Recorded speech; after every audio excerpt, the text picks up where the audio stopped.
Hey, what's up, everybody? This is Charles. I want to welcome you guys to another episode of the Dreamerspro Show, where we cover everything from sports, hot topics, classic debates, entertainment, where we give you guys a fresh perspective on things and how we see them. And in today's episode, the topic is, were the Clippers stars mysteriously taken away for no reason? So that's the topic I want to get into in today's video. But before we get into that, I want you guys to please make sure you go ahead and hit the like button, hit the subscribe button, and hit the notification bell to be notified whenever we drop our content.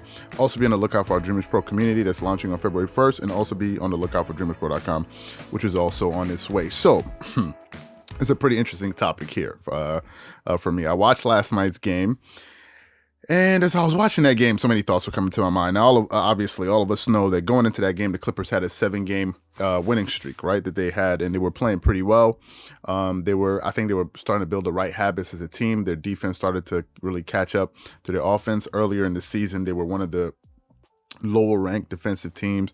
Then up until the last 8 games or so, their defense was in the upper echelons, let's say, of the NBA. So they were really starting to improve. Players were finally beginning to click on the court, and it looked like roles were beginning to get defined. Right, the Lou Williams minutes had dropped down. Those minutes had been allocated to other players like the Marcus Morrises, the Luke Kennards of the world, and I really liked the way the team was flowing. Right, everybody had a flow that they had on the court. Kawhi Leonard was having an MVP, was having an MVP season. His numbers were spectacular, averaging 26 points per game, shooting 50% from the field, 42% from the three, 90% from the free throw line, getting you 5.4 rebounds and 5.7 assists with 2 steals per game.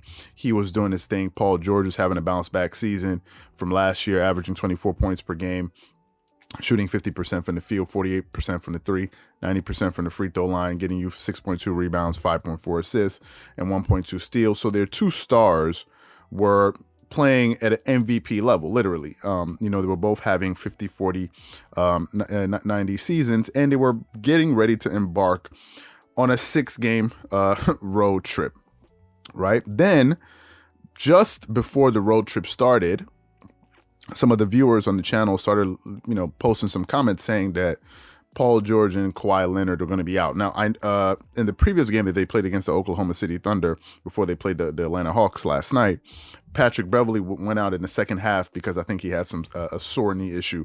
So, he didn't play the second half of that game. So I was fully aware of that.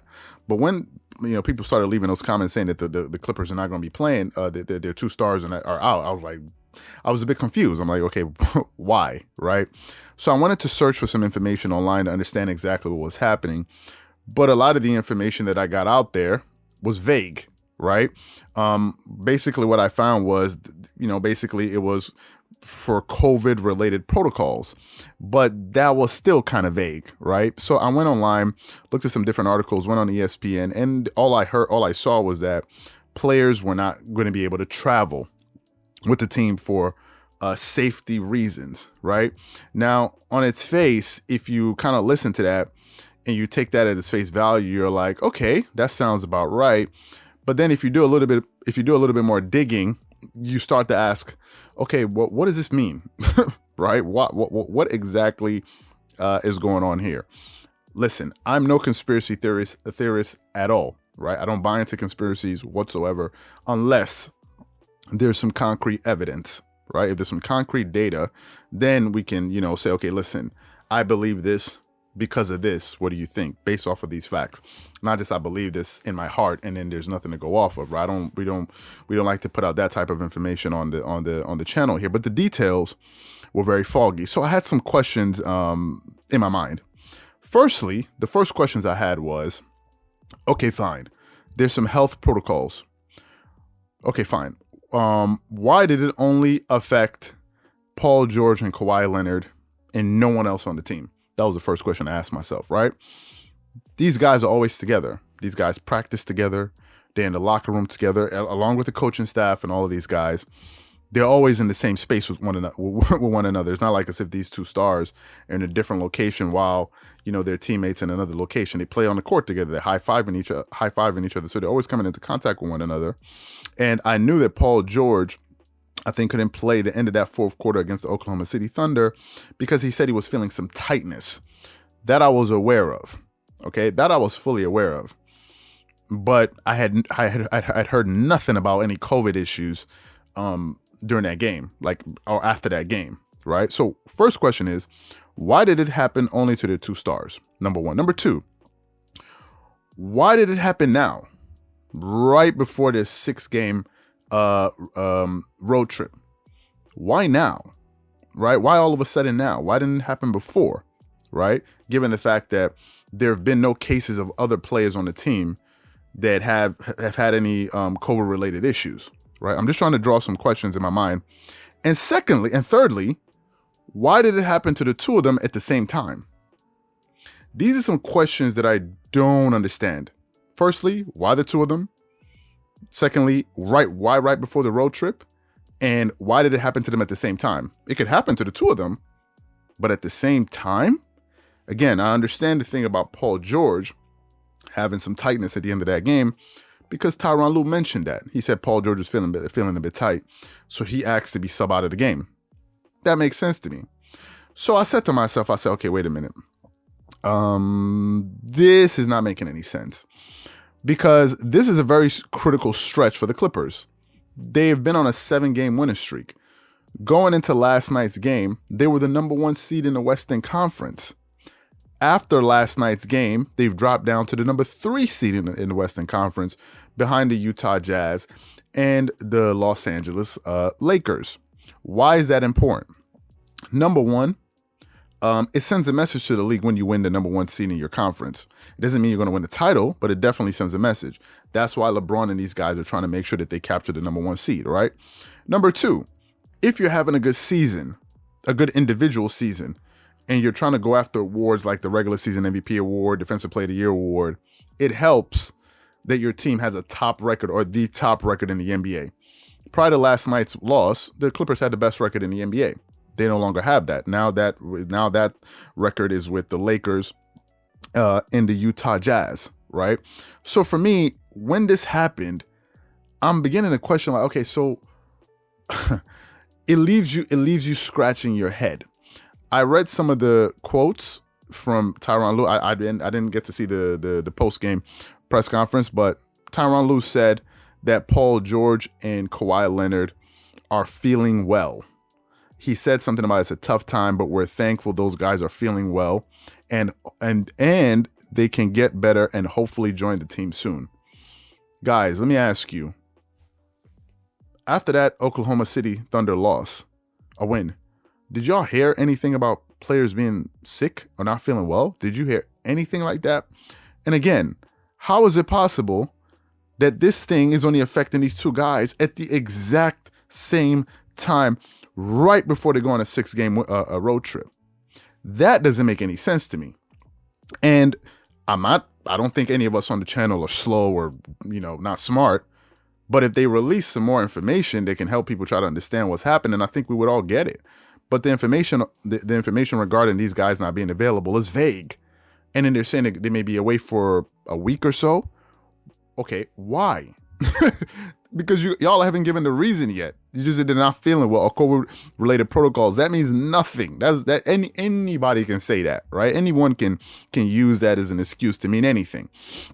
And to me, it doesn't make any sense. If you watched the game last night, it was clear to see. It was clear as day that the Clippers are a completely different team without both of their stars. Could they have won that game with one of their stars? Absolutely. But when you miss 2 of your stars, all stars matter, right? The Clippers essentially were just a bunch of role players. Now, some people say, well, listen, role players should be good enough to win games. Yes, the problem was a lot of those open shots from the 3 that you saw for Nicholas Batum normally and these other guys, they were not there. Nicholas Batum could barely get open looks. Why? Because Kawhi Leonard and Paul George always drew double teams. So even if they're not shooting, there's still a threat on the court. Last night, the Clippers could barely get any good looks, and it allowed a team like the Atlanta Hawks to look like they were a great defensive team. The problem with the Clippers was they couldn't get enough spacing. And because they couldn't get enough spacing, they couldn't get they couldn't get clear looks. Remember, the Clippers are a 3-point shooting team. They're one of the best 3-point shooting teams. You saw early in that game, or early and often, you saw them go a lot to Serge Ibaka. They became a low post team. I think they did that also to slow down the pace of the game. That's something that Tyronn Lue did to continue to go to Serge, and Serge played well. But I don't know how this team is going to survive for a long stretch of time without their best players, at least one of them, right? They took two of them away for reasons that are unbeknownst to me that remain unclear. If you say they're for COVID-related reasons, if they don't have COVID, if they're not tested positive for COVID, then it can be for COVID-related reasons because they haven't tested positive for it. If I don't have it, you can't say if I miss games, it's because of it. Now, if you say I'm feeling sick, then that's another thing. I'm sick, so I can't play.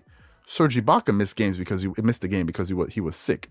That one we completely understand, but there's a valid reason. He was sick. But after that game, I heard nothing about anybody being sick. All I heard was that the two players couldn't travel with them. And then finally, if you are sick, it doesn't mean you can't travel with your team, right? If you're sick, you can travel with the team. If you have COVID, you can't.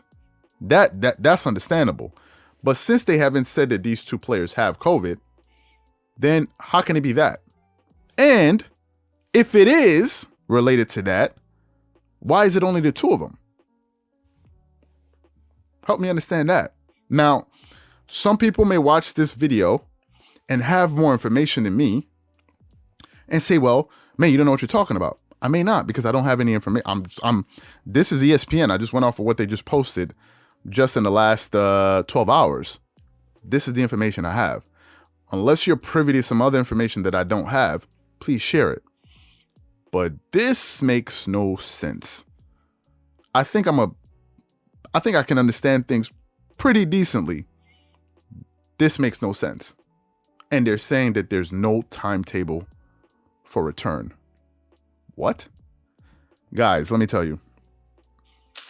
This 6-game road trip can cause irreparable damage. In the sense that if the Clippers drop like 4 of these 6 games or something because they don't have their stars, which is like they don't have a competitive advantage at all. They can't even compete because they don't have their best players. Then if other teams in the West continue to play well, let me tell you something. They would have effectively taken away the regular season MVP award from Kawhi Leonard. Because there's no way in hell if Kawhi comes back, plays well, but the Clippers never catch the other teams and get the top seed in the NBA, they're going to give him the MVP award. You've essentially just taken it away from him for reasons that remain foggy to me. I don't understand it. Anyway, whatever you guys think, please let me know your thoughts and comments on this. Maybe you may have some information that we don't have in the community. Please share it. If you have a source, please put the source so we can all verify it. But I'm completely befuddled by this entire story here. Anyway, if you enjoyed the video, be sure to make sure you go ahead and hit the like button, hit the subscribe button, and hit the notification bell. Be sure to check out the next video that we have coming up on the channel. Once again, this is Charles here from Dreamerspro, wishing you guys an amazing day and catch you guys on the next episode. Peace.